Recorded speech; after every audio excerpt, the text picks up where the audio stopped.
Howdy folks, if you ever have this situation like I'm showing here, where a light switch turns on the lights, but then when letting go, the light turns off, this video is for you. This inconsistent behavior, where you may need to push on the light switch hard to keep the lights on, is likely due to a loose wire connection or a light switch that needs to be replaced. So in order to fix this, you'll want to turn off the power at the circuit breaker. Then remove the plate and take out the switch. If you're not sure how to do that, stick around as I'll show how I put this back together, which will show you how to remove the switch. Once you have the switch removed, the first check is to make sure all the wire connections look good. In this case, they are fed into the holes on the back of the switch. They look good. So this tells me that the issue is with the switch itself. You will need to determine what kind of switch it is though.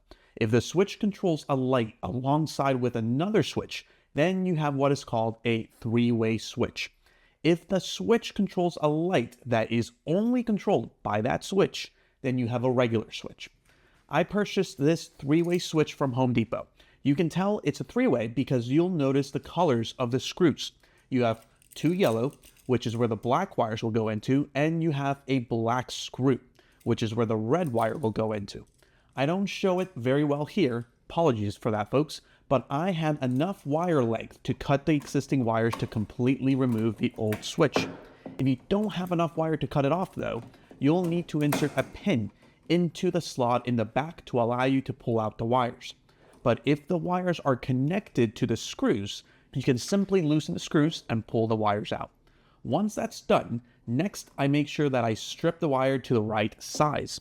Your switch's backside may have an indentation that will allow you to measure how much the wires should be stripped. This way, if you strip too much, you can determine how much to cut off.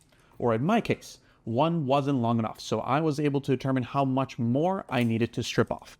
That looks pretty good to me. Time to wire the new switch. I start with the ground wire, looping it around the green screw and then tightening the screw.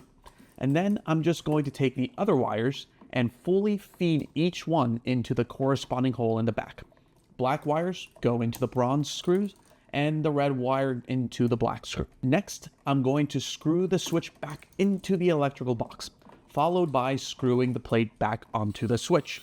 By the way, if you're finding this video helpful, after you finish, be sure to check out my channel's playlist on all other DIY, do-it-yourself repairs, maintenance, and renovation projects that I've done. I show renters, homeowners, and aspiring handyman essential projects across electrical, plumbing, flooring, drywall, and many other topics. Okay, back to this.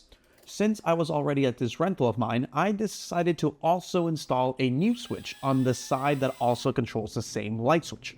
So yes, this is another three-way switch, but I wired this one differently so you can see another acceptable way to do this.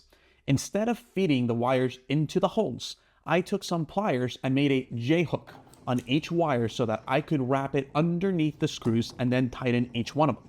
And as we can see, this is working just as expected. The light turns on and off on this switch, and then going over to the next switch, the lights also behave as expected. A job well done. If you found this video helpful, please be sure to give it a like and share with others. And be sure to comment in the chat with any issues that you have around your home or what things you'd like to have improved. You may just inspire me to make a video about just that topic. And as always, folks, thank you so much for tuning in, and till next time.